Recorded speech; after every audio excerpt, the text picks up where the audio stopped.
Welcome to the Next in Health podcast. I'm Igor Belokrinitsky, a principal with PwC Strategy End, where I get to help leading health organizations with their strategies and operating models. And very frequently on this podcast, we talk about re-engineering our whole ecosystem of healthcare and coverage in such a way that it puts the consumers, the patients in the middle and kind of rebuilding the whole thing around them. And today we have three great guests, three great colleagues who are working every day on this very issue and look forward to learning from them. So we're joined by Gaasch. He's a principal in our customer transformation practice. He's helping organizations improve how they connect with and serve consumers and help achieve that holy grail of member engagement. We also have Carlson, a director who helps health organizations find and realize value through meaningful experiences.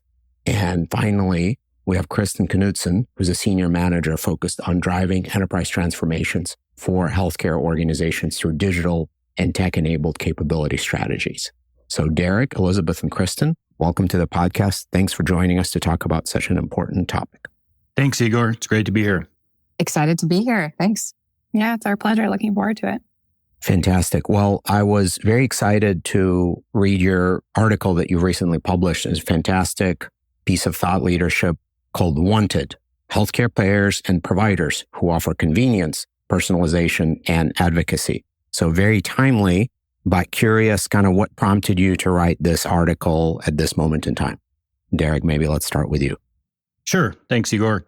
The origin of this article as it relates to healthcare was actually born out of an extension of some work that we did looking at consumer experience broadly across industries, so not healthcare specific. In that research, what we've found, we've been seeing signs that consumers are increasingly willing to change their buying behavior as a result of bad experiences. Actually, some of that data that we found there said that 1 in 4 people would actually stop using or buying from an organization based on bad experience alone. And the reality is that a consumer isn't just a health consumer or just a retail consumer.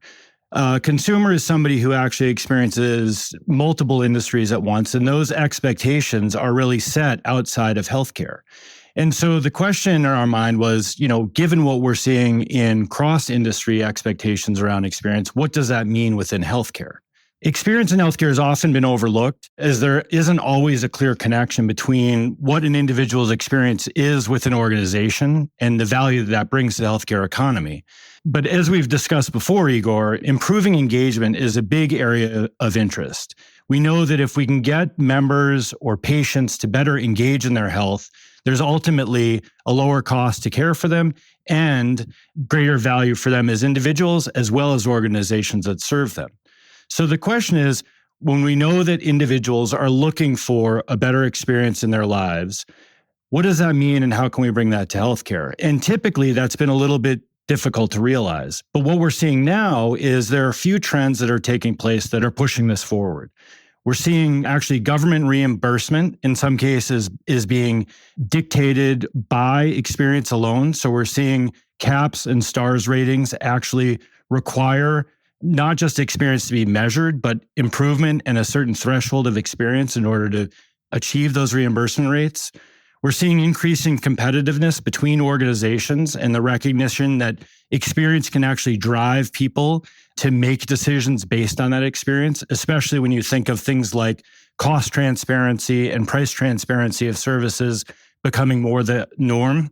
And then also we're seeing the individual market just continue to grow. And so as people move into an individual market where they aren't necessarily constrained by what had been negotiated with a group plan, their decisions about where and when to go are being driven by the experiences that those organizations can provide for them. So with all of that as a backdrop, and we think about sort of what that means, we also look at organizations struggling to create those experiences. They're increasingly in today's economy having difficulty related to budget. There's increasing focus on how, when, and where to spend their money. And at the same time, they're struggling with having the capacity to do what they know they want and need to do for their customers in the face of those budget pressures. Derek, this is a really compelling message that attracting, engaging, retaining health consumers could create tremendous benefits for the consumers themselves in terms of better outcomes, for all the participants in terms of the value that they could generate in producing these outcomes. So how do we do it? What's the secret to attracting and retaining health consumers? Tell us the secret. I think it starts by looking at what it is consumers say they want. Igor, I know you directed this question to Derek, but I feel passionate about this topic, so I'm going to jump in and take this one. When we look at what the data says, there are really three things that come top of mind for consumers based on our recent surveys. The first is convenience. So you heard Derek say 1 in 4 consumers stop buying from or using that brand after a bad experience. We also know that 51% of consumers will be less loyal if their digital experience is discongruent with an in-person or a phone experience. So they're looking for consistency along with that convenience. So they want always on, easy to use experiences. The second piece is personalization. Customers have said they are willing to pay $400 per year out of pocket for personalized recommendations on things like treatments, medication, and integrated care management offerings. So if you think about it, they want solutions that are convenient and easy to use and that are made for them and their specific needs. They're looking to see themselves reflected in what a healthcare organization is communicating to them. And then, of course, the third piece, which should be no surprise, is cost. More than half of respondents said that healthcare costs have led to sacrifices in their healthcare. It's the side of the American health ecosystem that we're all on this discussion trying to solve and make better. And so it's still pressing, maybe more so now than ever. So ultimately, what we take from that is consumers are looking for healthcare organizations that proactively manage their total cost of care through easy to use experiences that are made just for them. So when we say, how can an organization meet that need? We recommend starting by thinking about which of those three things are you mission driven to address? What is your core value or core solution that you're bringing? So are you a platform trying to make it easier and more convenient for a consumer to get to a care solution? Are you an orchestrator who's trying to connect and proactively connect a consumer to the right solution? Or are you more of what we call an advocate who's guiding a consumer end to end through the care continuum, and you are owning that care continuum end to end? You can also think of it like an integrator. So it really goes back to figuring out, what are you trying to solve for and what are you bringing to your consumer? And it's going to be tempting to say, well, I want to solve all of those problems. But we really push organizations to say, pick one that's your homeroom, because that's going to narrow the segmentation and that's going to narrow your capability investments to really help you do more with less. Elizabeth, those are fantastic points, and I'm glad you jumped on the mic to answer this question. And now, of course, you brought up another important topic around the capability investments. And I think already it was helpful in you kind of outlining some of the choices that organizations can make, and that will drive sort of their technology tree and their investments based on whether they're focused on personalization, experience, value, and cost. But Kristen, I wonder if you would jump in and talk to us a little bit about what are indeed those capabilities that are needed to deliver on the promise of personalization, on the promise of low cost, on the promise of experience and convenience. Yeah, happy to, Igor. So what we're seeing in the market right now is that organizations are really focused on kind of 4 core capabilities when it comes to customer attraction and engagement. And I think, Igor, you called it out nicely. When we say capabilities, what we really mean by that is kind of the digital technologies or services that these businesses are built around. And even though we're just going to be touching on 4 of those core capabilities today, that's not to say that organizations aren't continuing to invest in their kind of day-to-day capabilities to continue to run the business. But really what we wanted to do today is spotlight those 4 core capabilities, because these are the areas that we're seeing organizations choose to invest in order to differentiate themselves among their peers. So I think Derek called it out really nicely. You know, organizations don't have an unlimited budget that they can kind of tap into to invest in everything. So really choosing where to invest in is going to be key for the organizations. And this is really where kind of that core value that Elizabeth was just speaking about really comes into play. This core value can really act as the North Star for these investment decisions when it comes to the capabilities. So how an advocacy-focused organization chooses to invest in capabilities will look different from, say, the one that's focused on personalization or one that's focused on convenience. So if we actually just double click into each one of these areas just to give a sense of where they're focused on, what the capabilities look like, the convenience-focused organizations are really interested in the platforms that they have and making sure that these are self-sufficient, easy to use, convenient platforms for their customers. So the two primary capabilities we are seeing heightened investment around, first is the new care delivery models. So like the name would suggest, new care delivery models is really about meeting customers where they are with the care that they may need. So you can think of this as like telehealth, home health solutions, or remote patient monitoring solutions, essentially wanting to get to those consumers, meet them where they are and when they need it, creating kind of that ease of access and that convenience factor. The second core capability that convenience organizations are focused on are the digital front doors. And this capability is really about leveraging technology, tools, and software to invest in their platforms to make them self-sufficient for their customers. So whether that's creating more of an easy-to-use kind of account management tool, kind of on the basic spectrum, or advancing into actually integrating those platforms with, say, specific point solutions that they might want to help and provide to their customers. So point solutions being, behavioral health, wellness programs, kind of musculoskeletal applications that customers can use to help manage their care on an easier basis. So these convenience-focused organizations are really those digital-first solutions that really stitch together their assets in a really seamless way. So I know sometimes healthcare can get a bit complicated. So if we kind of take a step outside of healthcare for a moment and think about what a convenience-focused organization might look like kind of in the real world and the industry, one that comes to mind that's kind of an easy to grasp idea is around the travel industry. So I'm sure many of you are aware that there are websites out there, applications out there that you can go to, and they have a nice platform where you can book everything that you might need for your next trip.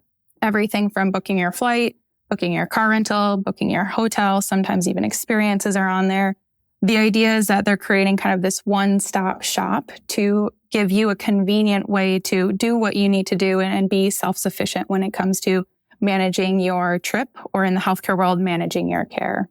So the second archetype that I want to touch on now, moving from convenience over to personalization. So personalization-focused organizations are really interested in understanding more in depth the insights from their consumers, their customers, so that they can then act on it and create more of this personalized, tailored experience to help get them to be empowered in terms of managing their care. So the core capability that personalization-focused organizations are really interested in right now is around advanced analytics.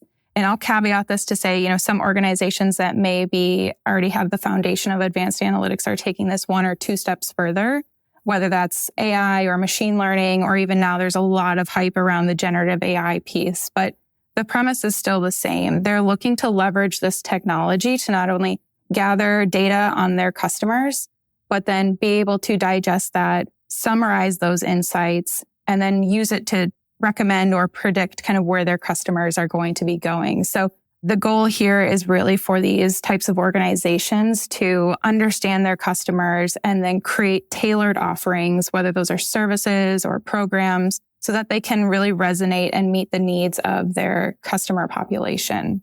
So a good example here in the healthcare industry, payers are oftentimes looking at leveraging analytics to better understand their disease profiles of their member populations. And this can then be used to really tailor and design their care management programs that meets the needs of their local population itself. And again, if we step outside of healthcare for a moment, go back to our kind of travel industry example, there are websites that are becoming more prevalent, as well as applications kind of with the advent of generative AI that are really out there today. You can actually go out to some of the larger websites and search and actually ask these types of websites to create a tailored itinerary for you. So you can put the prompt in, hey, I want to go on a 2-week vacation somewhere sunny, warm sandy beach, great restaurants. And it will actually spit back out almost an hour by hour itinerary for you to go, and then it essentially empowers you to go book that trip yourself. It doesn't actually do the booking for you. But again, it kind of goes back to the premise of creating kind of that tailored experience, creating a guidebook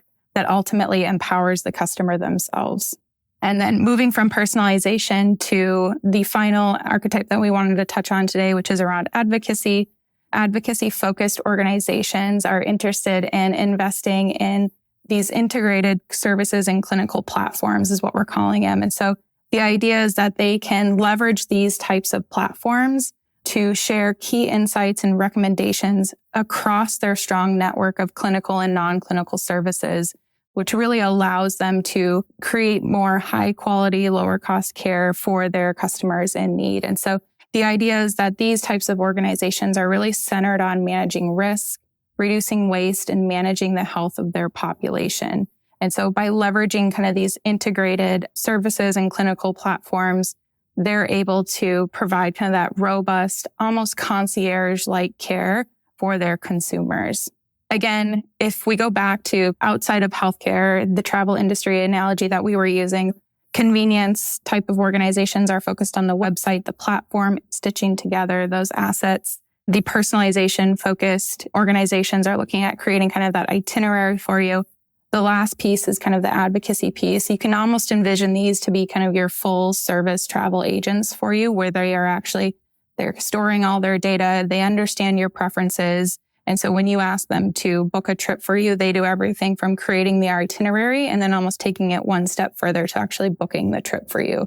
Those are kind of how we're thinking about the advocacy-focused organizations. So depending, again, on your values, whether you're interested in focusing on convenience, personalization, or advocacy, this really will tailor where you're going to invest in the capabilities and how you invest in those moving forward. Yeah. So if I can add on there, Kristen, in sort of looking back at the discussion today, I think to start with, experience clearly matters in healthcare. And as we've talked through sort of the extent of what was in our article, there's a lot that implies in terms of investment and where to focus, where you could and might want to go as an organization. And the reality is that especially in today's environment, you can't be everything to everyone. So the first step is to really decide where you're going to go as an organization, who you want to be, the role you want to play. Then with that in clear sight, understanding where you stand against that goal and determining then, based on who you want to be, what you have, what assets, what challenges are in front of you, where you want to invest and the best way to move the needle is really the way to get going. And as we often say, you can't go it alone in healthcare. This is a very complex problem, and it's one that others have been struggling with for years. And so we do see an increasing focus on leveraging partners in various ways to get that done. That can be technology partners, it can be other organizations that you work with to get the work done or to serve capabilities that aren't core to who you are. And really, that's how we see organizations moving the needle in terms of creating unique experiences that drive value. That's a great point. And on our future episodes, we'll be talking about the kinds of ecosystems that will come into existence, are already coming into existence as the different orchestrators and advocates and platforms come together to solve some of these tough challenges in healthcare. But in the meantime, Kristen, Elizabeth, Derek, thanks so much for joining today and sharing your insights with us. Thank you, Igor. Yeah, thanks for having us. Thanks for the forum. And I'll remind everyone again to read the great article called Wanted, Healthcare Payers and Providers Who Offer Convenience, Personalization, and Advocacy that our guests have authored. So again, thanks for joining us. For more on these topics and other health industry insights driven by policy, innovation, and care delivery changes, please be sure to subscribe to our podcast. That way you also get all the great future episodes and all the great past episodes. Until next time, this has been Next in Health. This podcast is brought to you by PwC, all rights reserved. PwC refers to the U.S. member firm or one of its subsidiaries or affiliates, and may sometimes refer to the PwC network. Each member firm is a separate legal entity. Please see www.pwc.com/structure for further details. This podcast is for general information purposes only and should not be used as a substitute for consultation with professional advisors.